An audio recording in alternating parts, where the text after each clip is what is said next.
من يهده الله فلا مضل له ومن يضلل فلا هادي له. أشهد أن لا إله إلا الله وحده لا شريك له وأشهد أن سيدنا محمدا عبده ورسوله. اللهم صل على سيدنا محمد وعلى آله وصحبه أجمعين. أما بعد. Pertamanya yang saya muliakan kepada pengerusi ahli jawatan kuasa barisan Imam Bilal, mereka yang dibantu dalam pengurusan dan pentadbiran Masjid Bukit Indah. Seterusnya yang dikasihi semua muslimin muslimat, hadirin hadirat, ibu-ibu, ayah-ayah, haji-haji, hajah-hajah dirahmati Allah sekalian. Pertama dan selamanya, marilah sama-sama kita tingkatkan kesyukuran kita pada Allah Subhanahu wa taala atas segala nikmat, atas segala pemberian, atas segala rezeki yang Allah berikan pada kita. Mudah-mudahan semua nikmat ini semakin mendekatkan diri kita dengan Allah Subhanahu wa taala. Allahumma amin. Jadi mengikut perbincangan kita sebelum ini, kita masih lagi berada pada tadabbur surah Al-Fatihah ayat yang ke-7, di mana bulan lepas siri yang pertama yang membincangkan bagaimana ciri-ciri orang-orang yang Allah berikan nikmat kepada mereka. Secara ringkasnya, kita recap balik perbincangan kita. Allah sebut dalam Quran ayat ke-6, ayat ke-7 dan ke-6 ni dia adik-beradik, dan dia merupakan elemen yang terakhir dalam surah Al-Fatihah, iaitu merujuk kepada hak sebagai seorang hamba. Bermula dengan ayat ihdinas siratal mustaqim, ya Allah tunjukkanlah kami jalan yang lurus. Ini satu doa yang kita mohon pada Allah, iaitu doa hidayah. Doa hidayah ni dia mengatasi semua jenis doa yang lain. Mengatasi semua. Dia mengatasi doa keampunan, mengatasi doa minta syurga, mengatasi semua. Kenapa? Kerana dengan hidayah inilah baru kita akan minta ampun pada Allah. Kena sedar dulu, baru kita akan minta. Kalau tak sedar, tak akan minta ampun pada Allah. Begitulah juga bila Allah bagi hidayah, baru kita akan mohon syurga Allah. Allahumma inna nas'aluka ridhaka wal jannah. Nak minta syurga Allah ni kena ada hidayah dulu. Jadi secara asasnya, semua benda yang kita buat ini mestilah berpandukan pada hidayah. Mesti berpandukan pada hidayah. Sebab itulah hidayah merupakan ranking nikmat yang pertama sekali dalam segala bentuk hidayah, atau dalam segala bentuk nikmat yang Allah berikan kepada kita. Kerana dialah pemangkin kepada semua nikmat-nikmat yang lain, termasuklah keampunan, mohon syurga dan sebagainya. Sebab itulah dalam banyak-banyak doa Allah letak doa hidayah. Kan? Kadang mungkin kita pernah terfikirlah tu, kenapa Allah tak letak pasal keampunan ayat ke-6. Ya Allah ampunkanlah kami, letak ayat ke-6. Ataupun Allah letakkan ayat mengenai syurga, ya Allah dapatkanlah kami syurga. Kenapa tak diletakkan doa itu, tetapi diletakkan doa berkait dengan hidayah? Kerana hidayah ni lah asal-usul atau punca kepada semua benda-benda yang tadi. Itu ayat ke-6. Masuk ayat ke-7, Allah jawab doa kita. Ayat ke-6 kita doa nak jalan yang lurus. Jadi ayat ke-7 Allah jawab doa kita. Allah menggariskan doa, Allah menggariskan jalan yang lurus itu ada dua syarat. Dalam ayat ke-7 ni Allah sebut kepada kita, boleh aku boleh tunjukkan jalan yang lurus, tapi kena comply dengan dua syarat. Siratal ladzina an'amta 'alaihim, jalan di mana Allah berikan kenikmatan kepada beberapa golongan. Itu syarat yang pertama, yang mana kita dah bincang sebelum ini. Beberapa golongan itu merujuk kepada surah An-Nisa ayat 69. Minan nabiyyin was-siddiqin wasyuhada was-salihin. Kena ikut jalan para nabi, ikut jalan para pencinta kebenaran, siddiqin, benar. Ataupun ada yang mentafsirkan itu adalah para wali. Wasyuhada, golongan syuhada. Ataupun ada yang mentafsirkan golongan yang bersyahadat, was-salihin, dan orang-orang yang salih.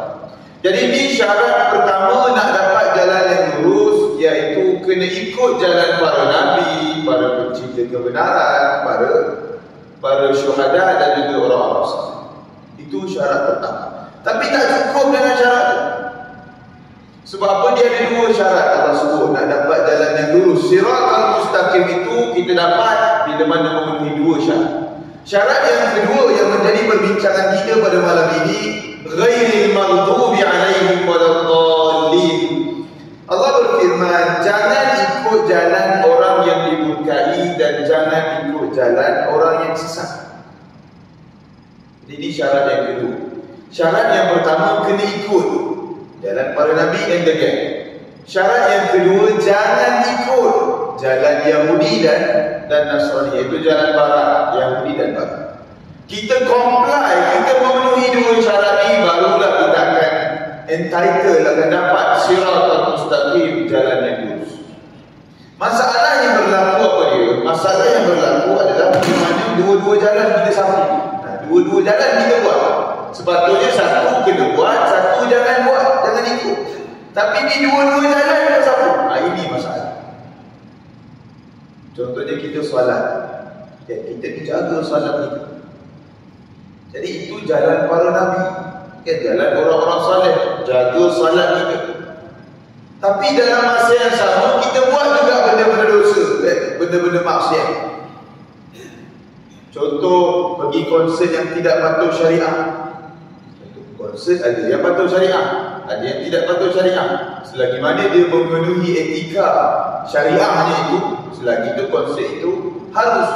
Konsert dalam subtopik hiburan. Hiburan secara asasnya diharuskan dalam agama Islam. Di banyak sangat hadis-hadis. Contohnya dalam satu hadis diriwayatkan Nabi dan Abu Bakar mendapat undangan untuk pergi ke sebuah majlis walimah, majlis perkahwinan. Duduklah dekat dalam walimah tu, tiba-tiba keluar dua orang Arab, nyanyi lagu Arab. Dia dah standard lagu kan, memeriahkan suasana majlis kahwin. Itu dah jadi kebiasaan. Apa Abu Bakar sebut bila dengar lagu itu dinyanyikan dalam majlis itu? Berhentikanlah seruling syaitan itu, jangan mencemari majlis yang mulia. Keras kalau ikut. Dia sebut lagu tu seruling syaitan. Belum sempat apa-apa lagi Nabi pintas. Nabi sebut, biarkan mereka wahai Abu Bakar, sesungguhnya itu waktu dunia untuk mereka. Nabi sebut. Jadi di sini kita boleh lihat bagaimana keterbukaan Islam dalam meraihkan hiburan. Diharuskan, secara asasnya diharuskan. Tetapi dia ada bawah dia ada garis panduan dia ada garis dia yang perlu kita ikut. Tak boleh kita bermudah-mudahan. Jadi antara panduan dia tak campur lagi perempuan, kan? Muzik tidak berlebihan, lirik tidak bercanggah dengan akidah. Jadi ada banyaklah boleh rujuk dekat Jakib. Jakib pun dah letakkan ketetapan garis panduan berkaitan dengan konsert dan sebagainya. Cuma tinggal ikut tak ikut. Jadi realiti yang berlaku, konsert yang dibuat memang tak ikut, tak patuh syariah. Okay. Tapi kebetulan dalam konsert tu dia tulis ruangan solat disediakan. Ini yang kadang-kadang mudah sangat kita dimanipulasi. Wah, bagus betul lah konsert ni. Ini konsert Islamik ni ada ruangan solat ni. Dia pun pergilah, kan? Solat jamak qasar siap kalau musafir lah. Kalau kita dekat sini tak ada jamak qasar, kan? Jadi dia pun pergilah solat. Dia solat tu betul lah, dia ikut jalan para nabi, para pencinta kebenaran, orang-orang solat. Tapi lepas solat dia masuk stadium konsert yang tidak patuh syariah dan sebagainya. Dia ikut pula jalan barat. Ada betul lah tadi jalan yang pertama, tapi syarat yang kedua dia tak comply, dia tak penuhi. Iaitu sepatutnya dia tak ikut jalan barat, tapi dia ikut jalan barat. Jadi ketika itu dia tidak mendapat siratal mustaqim, jalan yang lurus, kerana ketidaksempurnaan syarat tersebut. Itu secara mudah kita nak lihat bagaimana Allah menceritakan mengenai hidayah dan juga syarat-syarat nak dapatkan jalan yang lurus. Bulan lepas kita dah ceritakan detail mengenai syarat yang pertama, iaitu syarat untuk kita mengikut jalan para nabi, wali dan sebagainya. Itu diceritakan dalam surah Al-Baqarah. Lepas surah Fatihah, surah Al-Baqarah, 5 ayat pertama itu ada 9 ciri yang telah kita bincangkan bulan lepas mengenai ciri-ciri para nabi, para pencinta kebenaran, orang-orang saleh dan sebagainya. Jadi pada malam ini kita nak sambung perbincangan kita bagaimana pula ciri-ciri orang yang dimurkai dan bagaimana pula ciri-ciri orang yang sesat dalam Al-Quran disebut. Cuma malam ni mungkin sempat al-maghdub lah kan, yang sempat ciri-ciri golongan yang dimurkai oleh Allah. Jadi bila kita masuk kepada syarat yang kedua nak mendapatkan jalan yang lurus, Allah sebut ghairil maghdub. Pecahan pertama, jangan ikut jalan orang yang dimurkai, dan pecahan yang kedua, jangan ikut jalan orang yang sesat. Nabi menjelaskan dalam satu hadis, siapa yang dimurkai, siapa yang sesat. Al-Yahud maghdubun alaihim wan Nasara dhalun, atau kama qala Nabi. Hadis riwayat Tirmizi. Hadis sahih. Nabi bersabda, orang Yahudi lah orang yang golongan yang dimurkai oleh Allah, dan orang Nasrani itulah orang yang sesat. Nasrani ini orang barat lah. Jadi jelas di sana.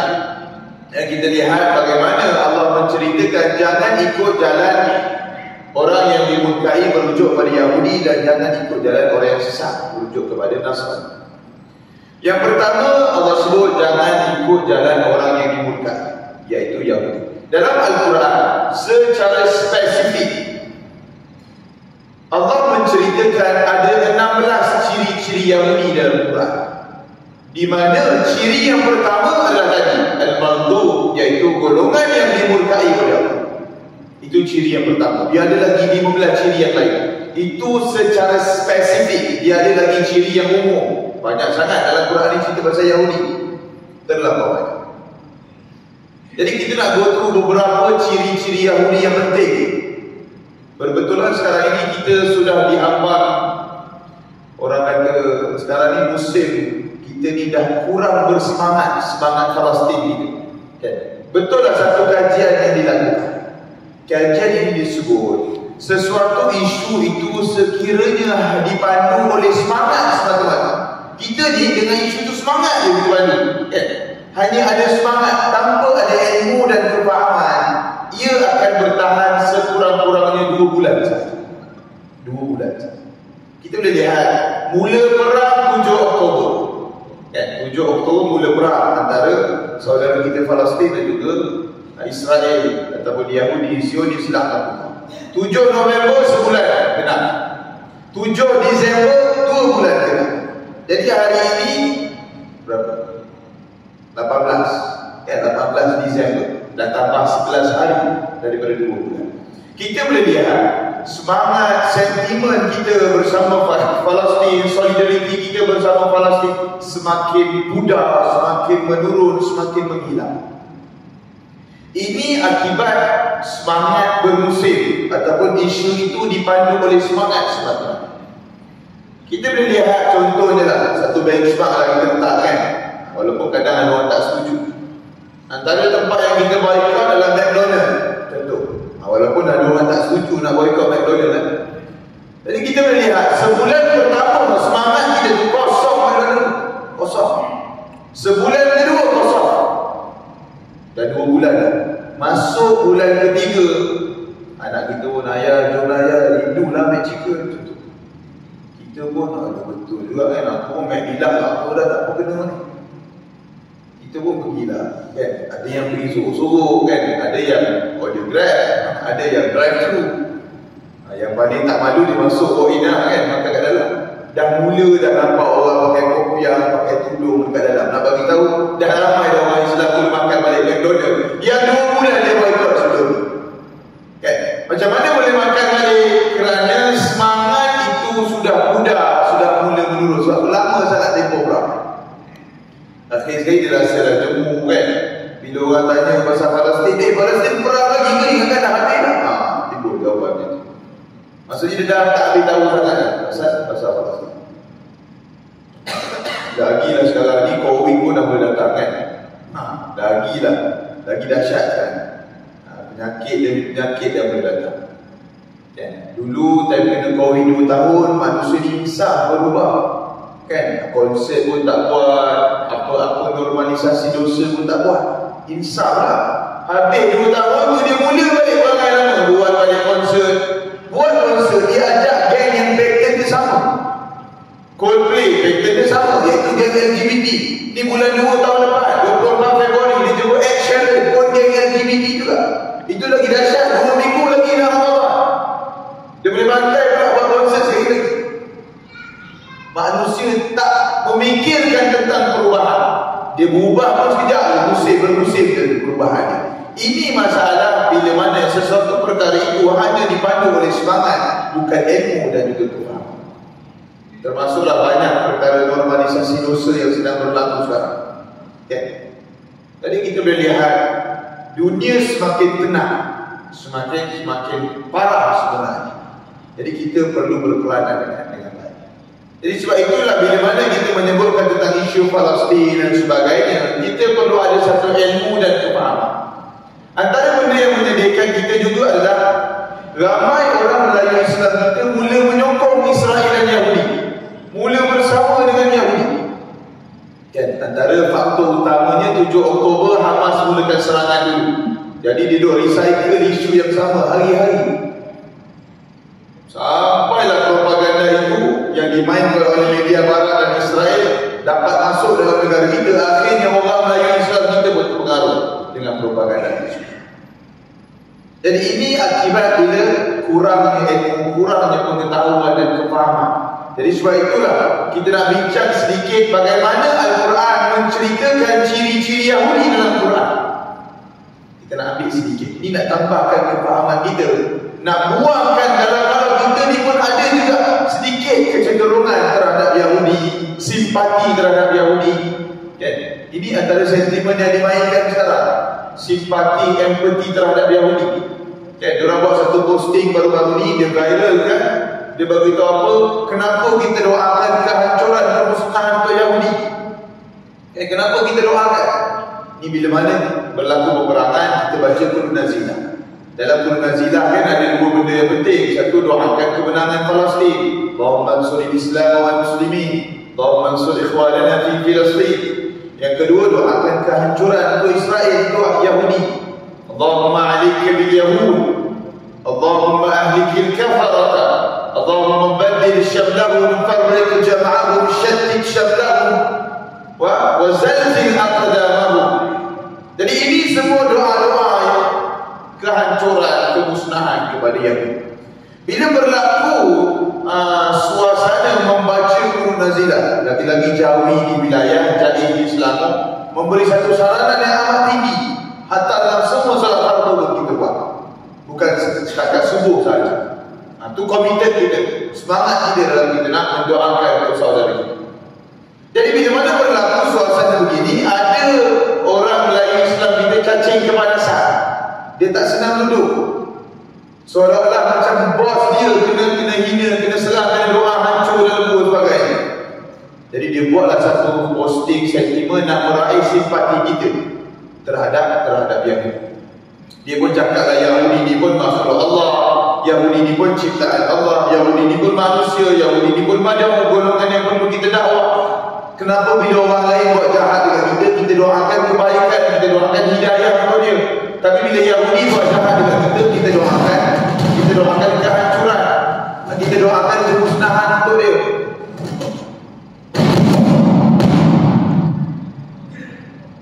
Sensitif.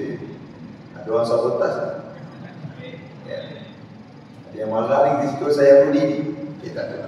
Jadi seolah-olah mereka mengatakan berlaku double standard di sana. Kenapa bila orang lain buat jahat, kita doakan hidayah, kita doakan moga Allah perbaikan akhlak dia. Tapi bila mana pasal Yahudi terus doa hancur, terus musnah. Jadi mereka menyeru kita semua atas dasar semangat persaudaraan mengikut kepada hadis Nabi, man la yarham la yurham. Siapa yang tidak sayang akan orang lain, Allah tidak akan sayang pada dirinya. Mereka menyeru kita semua agar bersama-sama menyayangi Yahudi macam mana kita sayang akan orang lain. Jadi boleh terima ke tak boleh? Ini nak suruh sayang Yahudi. Jadi sebab itulah kena ada kefahaman bagaimana Al-Quran cerita pasal Yahudi. Barulah kita akan dapat jawapan kenapa Nabi ajar kita doa hancur terus kepada Yahudi. Jawapannya dalam Quran. Ciri Yahudi yang pertama sekali Allah sebut dalam Quran, Al-Maghdub. Yahudi ini golongan yang dimurkai oleh Allah. Ciri pertama dah sebut. Diorang ni nak backup sangat Yahudi, padahal Allah dah sebut Quran jelas Yahudi golongan yang dimurkai oleh Allah. Tak ada selindung apa. Jelas di sana. Itu ciri Yahudi yang pertama. Persoalan dia, kenapa Yahudi ini Allah murka? Jawapannya pada surah Maidah ayat 60. Mereka ditahu akan kebenaran, tetapi diorang tak nak ikut. Diorang tahu akan kebenaran. Diorang tahu Nabi Muhammad itu Nabi akhir zaman. Diorang tahu Nabi Muhammad itu orang yang benar. Diorang tahu Nabi Muhammad itu membawa ajaran yang benar. Dekat mana sumber diorang tahu Nabi itu orang yang benar? Sumbernya dalam kitab asal dia, kitab Taurat. Dalam kitab Taurat menceritakan detail ciri-ciri Nabi akhir zaman. Yang membuatkan mereka ni, sekali dia tengok Nabi, walaupun tak pernah jumpa, tapi dia tally dengan ciri-ciri dalam kitab Taurat, terus dia akan boleh percaya itu Nabi Muhammad. Dekat mana buktinya? Antara peristiwa ketika mana Nabi hijrah sampai sahaja di Madinah. Kat Madinah ni dah standby lah. Orang Yahudi Madinah, orang Arab Madinah standby dah nak sambut Nabi. Jadi dalam ramai-ramai yang nak sambut Nabi itu, yang kenal Nabi, yang pernah jumpa Nabi ada 70 lebih orang yang terlibat dengan perjanjian Aqabah 1 dan Aqabah. Kita baca sejarah balik ya. Sebelum peristiwa hijrah berlakunya Aqabah 1, Aqabah 2. Diorang ni berbayar bersama Rasulullah, taat setia bersama Rasulullah. Ini yang pernah jumpa Rasulullah. Tapi masalahnya bila diorang ni mula sampai, bila Nabi mula sampai, siapa yang recognize, siapa yang cam dulu ini Nabi Muhammad? Yahudi dekat Madinah cam dulu. Padahal Yahudi ni tak pernah jumpa pun Nabi. Macam mana dia boleh cam? Al-Quran pernah sebut ya'rifunahu kama ya'rifuna abna'ahum. Yahudi ni kenal Nabi Muhammad macam mereka kenal anak kandung mereka sendiri. Kerana ciri-ciri Nabi Muhammad itu detail telah diceritakan dalam kitab Taurat. Kitab yang asal yang mereka telah olah menjadi taklim, memang tak ada lah, kan mesti dia buang lah. Kitab yang asal. Sebab itulah Yahudi ini ada dua jenis. Satu dikenali sebagai Yahudi Orthodox. Yahudi Orthodox ini Yahudi yang kita boleh sebut Yahudi yang baik, Yahudi yang bersama Palestin, Yahudi yang tidak bersekongkol dengan Yahudi jahat Israel laknatullah. Sebab itulah kalau kita doakan kehancuran, kemusnahan kepada Yahudi, Yahudi ini tidak terlibat, dia terkecuali. Ada juga yang berpandangan Yahudi ini adalah ahli kitab yang disebut dalam Quran. Apa siapa ahli kitab? Mereka yang masih berpegang dengan ajaran kitab Taurat dan Injil yang asal. Kan? Sebab apa? Ajaran agama dia dengan kita tak jauh beza. Dia pun sembah Tuhan yang satu, cuma namanya lain. Dia pun tak amalkan zina, tak minum arak, lebih kurang sama je. Cuma nak kata mereka itu ahli kitab, dia memerlukan pengkajian yang lebih lah. Tak boleh seberono je sebut. Ya, dia memerlukan penelitian, kena perhalusi dengan baik tentang perkara. Tapi nak bagi tahu itu Yahudi yang baik. Bahkan Yahudi jahat yang membunuh Yahudi ini. Sebab apa? Dia cop sebagai pengkhianat. Jadi bersama dengan Palestin. Yang kita doa hancur, musnah dan sebagainya itu Yahudi yang jahat. Yahudi yang sedang membunuh saudara kita di Palestin. Ini Yahudi jahat yang sedang kita doa. Jadi doa ini tahu akan kebenaran. Merujuk kepada apa yang disebut dalam kitab asal, kitab Taurat. Persoalannya lagi, kenapa diorang ni walaupun tahu Nabi Muhammad itu membawa ajaran yang benar, kenapa diorang tak ikut? Jawapannya adalah kerana sombong, bongkak atau bahasa contemporary-nya ego. Ego yang amat dahsyat. Yahudi ni ada satu penyakit. Satu penyakit di mana bangsa dia, bangsa paling mulia dia. Sebab tu bangsa Bani Israel. Siapa yang cabar bangsa Bani Israel ni ibaratnya macam kita dihina dia betul-betul lah. Jadi bila mana Nabi Muhammad yang diceritakan cirinya itu dalam kitab mereka, kitab Taurat, tetapi Nabi Muhammad tidak lahir dalam keturunan mereka. Nabi Muhammad bukan Bani Israel. Nabi Muhammad merupakan Bani Arab. Jadi bila berlaku keadaan begini, Yahudi dimarah. Dia marah dengan Allah. Ini lagi dahsyat, dia marah dengan Tuhan terus. Dia marah dengan Allah. Seolah-olah Allah double standardkan, merendahkan bangsa Bani Israel ini dengan melantik Nabi itu adalah bangsa yang baik.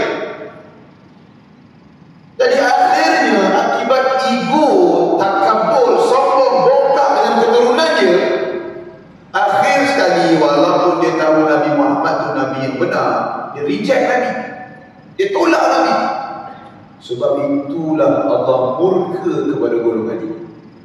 Allah murka kepada Yahudi. Kau dah tahu dia Tuhan yang benar, tapi sebab ego, sebab taksub, sebab fanatik terhadap keturunan kau, akhir sekali kau menolak kebenaran, kau kekal dalam kebatilan. Sampai saat ini Allah sentiasa menyebut Yahudi ni mesti Allah laknat, Allah murka, sumpah Allah kepada Yahudi. Allah kutuk Yahudi dalam Quran. Ego ni banyak merosakkan orang. Bukan orang pun ada yang rosak. Contohnya iblis. Ego yang pertama iblis. Setiap kali cerita pasal kisah Nabi Adam diciptakan, setiap kali cerita mesti akan disambung dengan penceritaan bagaimana keengganan iblis untuk sujud. Setiap kali cerita mesti akan ada perkataan fa'aba wastakbara. Ini iblis. Fa'aba, iblis enggan. Wastakbara, kerana dia takabur, sombong, bongkak. Allah perintahkan iblis dan para malaikat sujud kepada Nabi Adam. Perintah Allah itu absolut. Perintah Allah itu satu kewajiban, satu agama. Tapi iblis, dia lawan perintah itu dengan rasional, dengan logikal akal. Khalaqtahu min tin wa khalaqtani min nar. Engkau ciptakan Adam tu daripada debu, daripada tanah. Engkau ciptakan aku daripada api. Api lagi superior daripada tanah. Dah kenapa aku nak sujud dekat dia? Dia pertikaikan arahan Allah dengan logikal akal. Akhirnya Allah kutuk iblis, Allah sumpah iblis, halau dia sampai kiamat, halau keluar daripada syurga. Kalau kita perasan semua isu yang sama, watak yang berbeza. Iblis sama juga, dia lebihkan akal daripada agama, lebihkan rasional daripada agama. Yahudi sama juga, lebihkan rasional, lebihkan keturunan daripada agama, daripada kebenaran, sama juga. Dan ketahuilah situasi itu pun berlaku juga pada zaman sekarang. Wataknya berbeza, benda yang sama. Apa dia? Orang yang melebihkan rasional daripada agama, orang yang memadu agama dengan logikal akal, bersepah wujud sekarang. Bersepah. Terlampau banyak isu. Tak payah pergi jauh lah, kita ambil isu konsert yang berlaku baru, paling terdekat sekali. Walaupun ada orang ustaz ni tak ada isu lain, konsert. Dan itu dia yang terdekat, dan itu realiti yang berlaku. Tak habis cerita pasal satu konsert, datang konsert yang lain. Satu bala sebenarnya dalam negara kita. Bila kita cerita pasal konsert, di sana ada satu golongan yang terpaling mempertahankan konsert. Konsert yang tidak patut syariah, konsert yang patut syariah tak ada masalah. Terpaling mempertahankan. Ada yang membandingkan apa beza pergi konsert dengan pergi pasar. Nampak dia guna logikal akal. Apa beza pergi konsert dengan pergi pasar? Pergi konsert pun campur lelaki perempuan, pergi pasar pun campur lelaki perempuan. So what the difference? Tak ada beza. Layan je lah macam mana kita pergi pasar. Kita layan je percampuran tu, layan je lah percampuran dekat konsert. Dia gunakan logikal akal. Sama juga lepas tu, apa beza pergi konsert dengan theme park? Dah sekali dah tak ada idea saya apa beza konsert dengan majlis selawat. Akhirnya dibandingkan benda yang haram, jelas pengharamannya dengan benda yang halal. Sampai begitu tahap rasionalisme yang berlaku. Itu juga yang berlaku dalam isu kalimah Allah. Sama juga. Ketika datang isu kalimah Allah ni, ada segelintir kita yang mengeluarkan pandangan, tak apalah orang bukan Islam guna kalimah Allah, manalah tahu lebih lembut, lebih dekat mereka dengan Islam. Dia menggunakan rasional. Itu namanya rasional, logikal akal. Sekarang ni, sebelum nak gunakan rasional, kena faham dulu Al-Quran jawab tak benda ni, hadis jawab tak benda ni, ijma' jawab tak benda ni, qiyas jawab tak benda ni. Lepas tu baru datang akal ni. Akal ni dia ada juga dalam pensyariatan kita, dalil akli dia bagi, dalil akal. Tapi kedudukan dia belakang, dia bukan depan. Masalahnya kalau letak akal tu ke depan, lepas tu baru datang dalil-dalil yang lain. Itu masalah. Quran dah sebut lah, la a'budu ma ta'budun wa la antum 'abiduna ma a'bud. Jelas dah Quran sebut, aku sembah dengan kau sembah, takkan sama sampai kiamat. Termasuklah apa yang disembah, termasuklah nama yang disembah. Tak boleh berkongsi nama. Jelas dah disebut dalam surah Al-Kafir. Masih lagi nak mempertahankan dunia logikal. Sama lah juga dengan golongan yang tiba-tiba melarang kita menggunakan perkataan kafir.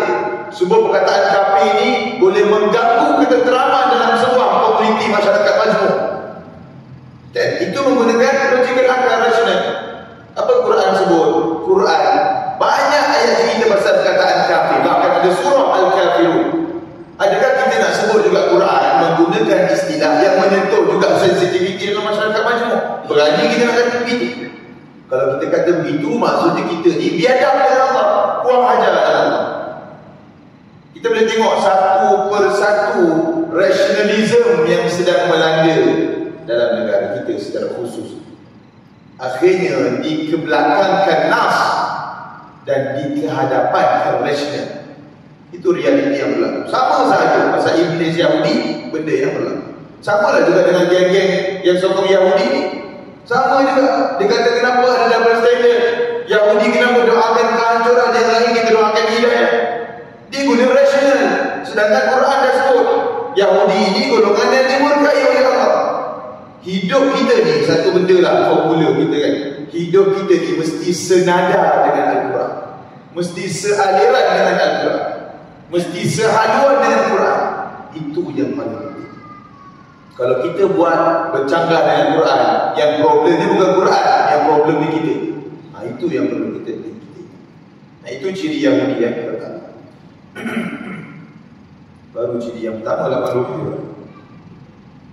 Ciri Yahudi yang kedua, Allah sebut dalam Quran, Yahudi ni amat keras permusuhannya dengan umat Islam.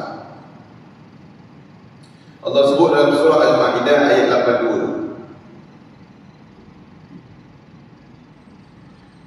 Katakanlah, demi sesungguhnya engkau wahai Muhammad, Ma'idah 82, akan dapati manusia yang keras sekali permusuhannya kepada orang-orang beriman adalah orang-orang Yahudi dan orang-orang musyrik. Allah sebut lama dah, Yahudi ni amat keras permusuhan dia dengan orang Islam. Kita kena bezakan dua istilah. Yang pertama musuh, itu satu istilah. Yang kedua amat keras musuh. Beza dua tu. Kalau permusuhan, kita boleh lagi berbaik, boleh balik berkawan dan sebagainya. Tetapi kalau amat keras permusuhannya, ini musuh sampai kiamat. Walan tarda 'anka al-yahud walan nasara. Yahudi Nasrani sampai kiamat dia takkan berkawan dengan kita. Sampai kiamat dia takkan baik. Samalah ayat dua tu mempunyai maksud yang sama. Nak bagi tahu inilah Yahudi. Amat keras permusuhannya. Dia bunuh siapa-siapa dia nak, dia tak kisah. Dia bunuh kanak-kanak, dia tak kisah. Dia bunuh perempuan, warga emas, dia tak kisah. Dia bom hospital, dia tak kisah. Dia bom rumah ibadah, dia tak kisah. Dia bunuh bayi yang baru dilahirkan, dia tak kisah. Kita boleh tengok macam mana layanan mereka terhadap tawanan perang. Macam mana Hamas layan tawanan perang, dilepaskan tawanan perang, gembira mereka. Seolah-olah macam dapat layanan VIP. Siap boleh bercakap Arab dan sebagainya.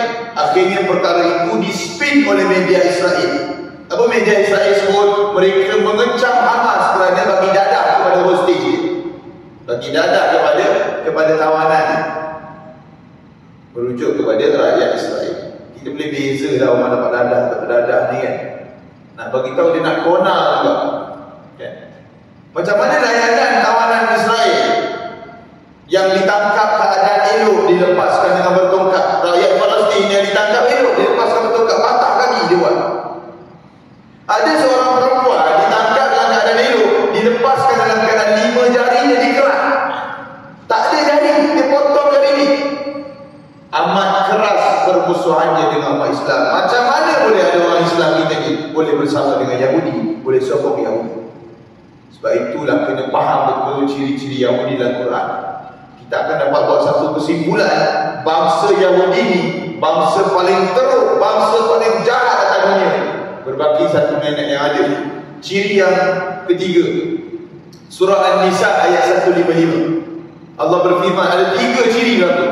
Yang pertama, fabima naqdihim mitsaqahum, bangsa Yahudi ni bangsa yang suka mencabuli perjanjian, suka langgar perjanjian.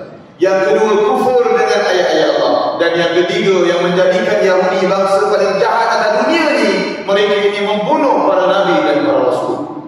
Ini kejahatan yang tak ada ampun. Nabi Rasul diminta Allah, utusan Allah. Engkau bunuh Nabi Rasul, Allah istihara terhadap golongan. Sebab itulah setiap kali sebut Yahudi dalam Quran, mesti ada maka kami laknatkan mereka, maka kami murka ke atas mereka, mesti ada combination tu mesti ada. Sebab apa? Nak bagi tahu ini bangsa yang paling dahsyat, paling teruk, paling sesat atas dunia. Suka langgar perjanjian. Gencatan senjata bermula 22 November kan? Onward lah sampai sekarang. Cakap gencatan senjata tetap berlaku juga pembunuhan. Tetap berlaku. Bahkan yang paling hebat Yahudi ni, apa dia? Siapa yang dia pernah khianat? Dia pernah khianat Rasulullah. Rasulullah pernah khianat. Ini lagi dahsyat. Rasulullah punyalah baik buat piagam Madinah. Okay, nak jaga keharmonian dalam masyarakat majmuk dekat Madinah, terutamanya Yahudi. Apa balasan Yahudi? Sebahagianlah dari Madinah tu. Ini ada sekelompok-sekelompok tertentu yang berpaling tadak, yang khianat Nabi. Mereka ni JV dengan musyrikin Quraisy di Makkah, serang Nabi. Tercetusnya perang Ahzab dan perang Khaybar. Ini boleh Google lah, boleh baca. Dua peperangan tercetus akibat pengkhianatan sebahagian Yahudi dekat Madinah. Nabi Rasulullah pun dia khianat. Bahkan ada cubaan kepada Rasulullah. Ada cubaan kepada Rasulullah dekat Madinah. Nak bagi tahu Nabi pun dia boleh tipu, tak kita dia tak boleh tipu. Tapi yang menjadikan kita apa dia? Udah azan. Yang menjadikan kita apa dia? Palestin diserang, tapi banyak negara-negara Arab yang buat tak tahu. Ya, bahkan negara Arab ini lebih lembut, lebih seronok bersama dengan Israel. Bersama dengan Israel berbanding. Itulah beberapa ciri-ciri Yahudi yang disebut dalam Quran.